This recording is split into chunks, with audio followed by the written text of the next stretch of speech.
রাজনীতি রাজনীতি রাজনীতি এই রাজনীতি কখনো যাবে না। হ্যালো বেবিরা, welcome to another brand new video. তো আমি এখন কথা বলবো শাকিব খানের আপকামিং সিনেমা বরবাদ নিয়ে।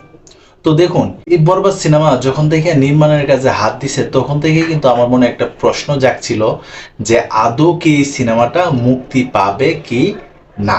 কারণ আমরা জানি যে আমাদের দেশে এই ধরনের ভাইলেন্স মার্কা যদি সিনেমা হয় বা বাজে যদি একটু ল্যাঙ্গুয়েজ যদি খারাপ থাকে তাহলে এই সিনেমা আমাদের দেশে মুক্তি দেওয়া হয় না।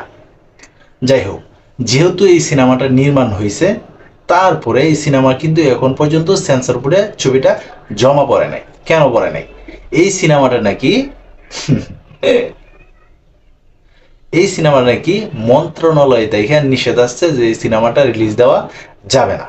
আমি এখন পর্যন্ত যতটুকু নিউজে পাইলাম যে এই সিনেমাটা নাকি মন্ত্রণালয় থেকে নিষেধাজ্ঞা আসছে, যার জন্য এই সিনেমাটা রিলিজ দেওয়া হবে না। তো দেখুন, শাকিব খানের ক্ষেত্রে কেন এই ঘটনা বারবার পড়বে? শাকিব খানের অনেক সূত্র আছে। শাকিব খানের কাছের যে মানুষগুলা এইগুলাও কিন্তু মাথা চারা দিয়ে ওঠে যখন কিনা শাকিব খানের একটা সিনেমা মুক্তি পায়। যখনই শাকিব খানের কোনো একটা সিনেমা মুক্তি পায় তখনই তার যে এক্স দুই ওয়াইফ আছে তারা দুইজন একটা কেসেল লাগাই দেয়। আর নয়তো বা তার যে কাছের যে বন্ধু বান্ধব আছে তারাই কিন্তু একটা পেস খেলা শুরু করে দেয়। এবারও কিন্তু তার কোনো ব্যতিক্রম হয় নাই। এবার হয়তো বা বুবলি বা অপু বিশ্বাস কোনো একটা কাহিনী ঘটায় নাই, কিন্তু তার বন্ধু বান্ধবরা কিন্তু এই বিষয়গুলো নিয়ে খুবই কথা বলতেছে। আপনারা দেখুন না, তুফান সিনেমা যখন মুক্তি পায় তখন কিন্তু শাকিব খানেরই একবারে গলায় গলায় যে বন্ধু আরশাদ আদনান উনি কিন্তু এই বিষয়টা নিয়ে খুবই লাড়াচাড়া করছিল। তারপরেও কিন্তু প্রযোজনা সংস্থা শক্ত থাকার ফলে কিন্তু এই সিনেমাটা মুক্তি পাইছিল। কিন্তু এই বরবাদ সিনেমা এখন পর্যন্ত বাংলা ইন্ডাস্ট্রিতে সবচেয়ে হাইস্ট বাজেটের সিনেমা কিন্তু এই বরবাদ সিনেমা। কিন্তু এই সিনেমাটার মাঝে অতিরিক্ত ভাইলেন্স থাকার কারণে নাকি এই সিনেমাটা রিলিজ দেওয়া যাবে না। তো ভাই, আপনারা একটা কাজ করেন, আপনারা এইগুলা কথাবার্তা বলেন।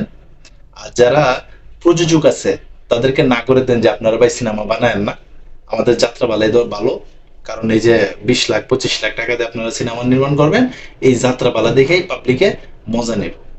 তো এরা যদি ভাইবা দেখেন তাহলে ভুল করবেন। বিভিন্ন ইন্ডাস্ট্রির দিকে তাকিয়ে দেখেন যে কি ধরনের সিনেমা নির্মাণ করে। যখনই কিনা একটা ছেলে ভালো একটা সিনেমা অভিনয় করে বা ভালো একটা সিনেমা আসতে চায় তখনই কিন্তু আপনাদের চুলকানি বাড়াবাড়ি শুরু হয়ে যায়। তো যাই হোক, আপনারা এটা সরাসরি বললে দেন যে এই ধরনের ভালো মানের সিনেমা নির্মাণ করা যাবে না। সিনেমা নির্মাণ করতে হবে সে আদি যুগের যাত্রা পালার মতো, শুধু চিল্লা পাল্লা হই হুল্লোড় এইগুলার থাকতে হবে, ভালো কিছু থাকা কিন্তু যাবে না। তো বরবাদ সিনেমা আদৌ এখন পর্যন্ত মুক্তি পাবে কিনা এই বিষয়ে আমি কিন্তু সন্দিহান। তো তোমরা যারা সাকিবিয়ান আছো তোমাদের কাছে এই নিউজটা শোনার পরে কেমন লাগছে তোমরা কিন্তু কমেন্ট বক্সে জানাতে পারো। জানি তোমাদের সবারই মন খারাপ।